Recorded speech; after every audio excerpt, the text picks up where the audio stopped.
Hello, my dear students. Today we are continuing our chapter 5 acids, base, and salt with the last topic utilization in our everyday life and salts. इसका first part जो first example है indigestion, ये हम last lecture के अंदर कर चुके हैं. अब हम बात करते हैं इसके आंट स्टिंग.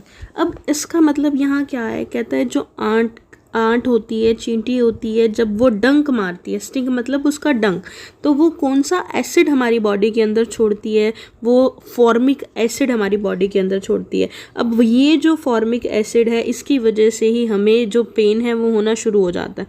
अब अगर एक आंट स्टिंग कर रही है तो वहाँ पर एसिड चला गया है, तो उस एसिड के इफ़ेक्ट को ख़त्म करने के लिए हम किसका यूज़ करेंगे, हम माइल्ड बेस का यूज़ करेंगे. लाइक अगर हम उसके ऊपर बेकिंग सोडा सॉल्यूशन रगड़ देंगे या फिर हम कैलेमाइन सॉल्यूशन को उस एरिया पर रगड़ देंगे जहाँ पर चींटी ने डंक मारा है, तो हमें वहाँ पर रिलीफ मिलेगा. क्यों? क्योंकि जो कैलेमाइन सॉल्यूशन होता है या बेकिंग सोडा है, ये क्या होते हैं, बेस होते हैं जो एक्सेस एसिड को क्या करते हैं, न्यूट्रलाइज करते हैं और उनके इफेक्ट को कैंसिल करते हैं. अब ये जो कैलेमाइन सॉल्यूशन है, इसमें जो बेस प्रेजेंट होता है वो कौन सा होता है, जिंक कार्बोनेट. तो यहाँ हम क्या कह रहे हैं कि हम किसी भी बेस का यूज़ करके हम क्या कर सकते हैं, आंट के जो डंक है उसके इफेक्ट को कैंसिल कर सकते हैं. एक बड़ा कॉमन सा एग्जांपल लेते हैं कि जब भी हमें कुछ चींटी वगैरह खा जाती है तो हम उसके ऊपर लोहा रगड़ देते हैं. वो लोहा रगड़ने का भी मेन रीज़न क्या होता है, क्योंकि जो लोहा है आयरन मेटल है और जो मेटल्स होती हैं वो बेसिक होती है. तो बेस होने की वजह से अगर हम उससे एसिड के इफेक्ट के ऊपर रगड़ते हैं तो वो भी क्या करता है, एसिड के इफेक्ट को न्यूट्रलाइज करता है और जो बर्निंग पेन हमें हो रहा है, जो दर्द हमें हो रहा है, उससे हमें क्या करता है, रिलीफ देता है. नेक्स्ट जो यूज़ है न्यूट्रलाइजेशन का, वो हम बात करते हैं सॉइल के बिहाफ पर.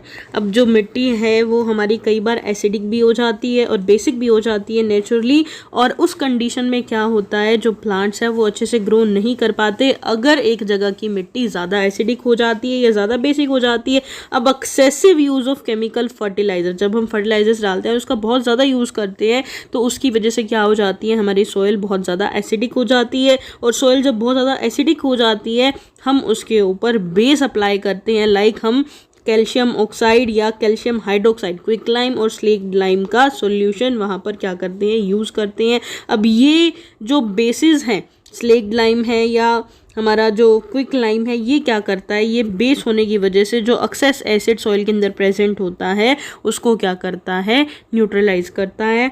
और इसीलिए हम क्या कह रहे हैं कि जो फार्मर हैं उनको जब जो सॉइल ज़्यादा एसिडिक होने पर क्या चीज़ ऐड करनी चाहिए खेतों के अंदर, मिट्टी के अंदर, उन्हें बेस ऐड करना चाहिए. और अगर हमारी जो सॉइल है वो बहुत ज़्यादा बेसिक हो जाती है तो उस कंडीशन में हम क्या डालते हैं, देन हम एसिड का यूज़ करते हैं. लाइक वहाँ पर डिकेइंग ऑर्गेनिक मैटर, जिसको हम मैन्योर या कंपोस्ट बोलते हैं, उसको ऐड किया जाता है. अब इस मैन्योर के अंदर क्या होता है, एसिड्स प्रेजेंट होते हैं जो एक्सेस बेस जो प्रेजेंट था सॉइल के अंदर उसको न्यूट्रलाइज करते हैं. और इस तरीके से जो न्यूट्रलाइजेशन है वो क्रॉप की ग्रोथ के लिए बहुत ज़्यादा कंपलसरी होती है. अब जो फैक्ट्री वेस्ट होता है उसमें भी बहुत सारे एसिड्स प्रेजेंट होते हैं, और अगर इसी फैक्ट्री वेस्ट को डायरेक्टली हम वाटर बॉडीज़ के अंदर, मतलब पॉन्ड, रिवर्स वगैरह के अंदर डायरेक्टली डिस्चार्ज कर देते हैं, तो जो एसिड उस फैक्ट्री वेस्ट के अंदर प्रेजेंट होता है वो एक्वेटिक ऑर्गेनिजम्स को क्या कर देता है, मार देता है.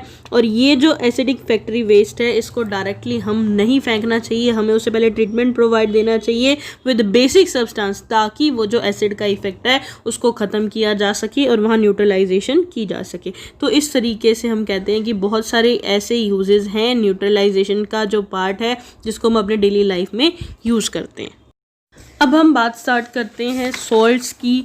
तो सोल्ट वो सब्सटेंस है जो एसिड और बेस के रिएक्ट होने पर बनता है. अभी तक हमने एसिड और बेस की डेफिनेशंस की थी, अब हम सॉल्ट की डेफिनेशन करते हैं कि सोल्ट वो सब्सटेंस है विच is formed by the reaction of N acid with a base. अब ये जो एग्जाम्पल है सोल्ट का सबसे common, that is our sodium chloride, जो हम अपने घरों में यूज़ करते हैं. अब ये जो सोडियम क्लोराइड हमारा सोल्ट है, ये कैसे बनता है, बाय द न्यूट्रलाइजेशन. किस किस की न्यूट्रलाइजेशन से, कौन सा एसिड यूज़ होता है, हाइड्रोक्लोरिक एसिड, और कौन सा बेस यूज़ होता है, सोडियम हाइड्रोक्साइड बेस. तो मतलब क्या हुआ कि जो सोल्ट है उसके दो पेरेंट होते हैं, मतलब सोल्ट बनने के लिए हमें एसिड की भी रिक्वायरमेंट होती है और बेस की भी रिक्वायरमेंट होती है. जो जो सोल्ट का नेम है वो किस तरीके से आता है, कहता है उसका जो फर्स्ट नेम होता है that is derived from the name of the base, और जो सेकंड पार्ट है सोल्ट नेम का that is derived from the name of acid. For example अब हमने जो सोल्ट सोडियम क्लोराइड बनाया वो कहाँ से आया, सोडियम हाइड्रोक्साइड बेस से हमने क्या लिया, उसका सोडियम लिया, एंड हाइड्रोक्लोरिक एसिड से हमने क्या लिया, क्लोराइड लिया, और यहाँ हमारे पास कौन सा सॉल्ट बना, सोडियम क्लोराइड। अब ये जो हाइड्रोक्लोरिक एसिड से जो सॉल्ट बनता है उसे हम क्या बोलते हैं, क्लोराइड्स बोलते हैं। सल्फ्यूरिक एसिड का यूज़ करके जो सॉल्ट बनता है उसे हम क्या बोलते हैं, सल्फेट बोलते हैं। निट्रिक एसिड का यूज़ करके जो सॉल्ट बनता है उसे हम क्या बोलते हैं, नाइट्रेट बोलते हैं। कार्बोनिक एसिड का यूज़ करके जो सोल्ट बनता है उसे हम कार्बोनेट बोलते हैं, और एसिटिक एसिड का यूज़ करके जो सोल्ट बनता है उसे हम क्या बोलते हैं, एसीटेट बोलते हैं। फॉर एग्जांपल यहाँ हमें एक अच्छी सी टेबल दी हुई है जहाँ अलग अलग बेस और एसिड्स दे रखे हैं जिससे अलग अलग सॉल्ट बने। जैसे सबसे पहले हम बात करते हैं कि हमारे पास क्या है, सोडियम हाइड्रोक्साइड बेस है और हाइड्रोक्लोरिक एसिड है, उससे हमें जो सॉल्ट बन रहा है वो कौन सा मिल रहा है, सोडियम क्लोराइड, और न्यूट्रलाइजेशन हो रही है तो इसी के साथ साथ क्या होगा, जो वाटर है वो बनेगा। सेकेंड वन है सोडियम हाइड्रोक्साइड बेस, वही का वही है हमारा, और हमने एसिड को क्या कर दिया, चेंज कर दिया, क्या ले लिया, अब हमने सल्फ्यूरिक एसिड ले लिया। अब सल्फ्यूरिक एसिड का यूज़ कर रहे हैं तो सल्फ्यूरिक एसिड से जो सॉल्ट बनेगा वो कौन सा बनेगा, सल्फेट बनेगा। तो इस न्यूट्रलाइजेशन रिएक्शन के दौरान हमारे पास जो सोल्ट बनेगा वो कौन सा बनेगा, सोडियम सल्फेट। अब जो थर्ड रिएक्शन इसमें दे रखी है क्या है, हमने यहाँ पर बेस चेंज कर दिया, कौन सा लिया, potassium hydroxide that is KOH, और इसकी हमने रिएक्शन कराई कौन से एसिड के साथ, निट्रिक एसिड के साथ, और यहाँ जो हमारे पास सोल्ट बनेगा that is potassium nitrate KNO3। Next हमने लिया हमारा base ammonium hydroxide that is NH4OH, और हमने एसिड लिया हाइड्रोक्लोरिक एसिड, तो यहाँ हमारे पास जो सॉल्ट बनेगा दैट इज अमोनियम क्लोराइड। और इन सभी रिएक्शंस में न्यूट्रलाइजेशन रिएक्शन हो रही है तो यहाँ पर पानी तो साथ साथ बनेगा ही बनेगा। नेक्स्ट रिएक्शन में हमने फिर से बेस लिया कौन सा, सोडियम हाइड्रोक्साइड, और एसिड यहाँ पर चेंज कर दिया कौन सा, कार्बोनिक एसिड। तो इस कंडीशन में जो सोल्ट बनेगा हमारे पास वो कौन सा बनेगा, सोडियम कार्बोनेट। तो इस तरीके से लगभग 5 इन्होंने दे रखे हैं, बट अगर हम अपनी तरफ से प्रैक्टिस करें तो नियर अबाउट 10 to 12 इक्वेशंस इस तरीके से बन जाती हैं जो हम कर सकते हैं। अब इसके बाद बात करते हैं कि जो सोल्ट होते हैं वो कितने टाइप के होते हैं। सोल्ट 3 टाइप्स के होते हैं, न्यूट्रल सोल्ट, एसिडिक सोल्ट और बेसिक सोल्ट। अब वो सोल्ट जो पानी में डिसॉल्व करने पर न्यूट्रल सॉल्यूशन बनाते हैं उसे हम क्या बोलते हैं, न्यूट्रल सोल्ट्स बोलते हैं। और ये जो न्यूट्रल सोल्ट्स है वो किस तरीके से बनते हैं, the salt which is formed by the neutralization of strong acid by a strong base. दोनों ही एसिड और बेस हमारे क्या होते हैं, स्ट्रॉन्ग होते हैं, तभी न्यूट्रल सोल्ट हमारे पास बनता है। अब इसका जो सबसे कॉमन एग्जांपल है वो कौन कौन से हैं, sodium chloride and sodium sulphate. अब ये जो सॉल्यूशन है, मतलब ये जो सोल्ट बने हैं, अगर हम इसको पानी के अंदर डालेंगे तो कहता है ये न्यूट्रल सॉल्यूशन बनेंगे, और अगर हम इसको लिटमस पेपर से चेक भी करेंगे तो हम क्या चीज़ ऑब्जर्व करेंगे, कहता है दोनों ही लिटमस पेपर ना तो रेड ने ब्लू में कन्वर्ट हुआ ना ब्लू रेड में कन्वर्ट हुआ। तो उस कंडीशन में हम क्या कहेंगे कि ये जो सॉल्यूशन है न्यूट्रल साल्ट का ये कोई इफेक्ट नहीं दे रहा है, कोई कलर चेंज नहीं दे रहा है, तो मतलब ये कौन से सोल्ट्स हैं, न्यूट्रल सोल्ट्स हैं।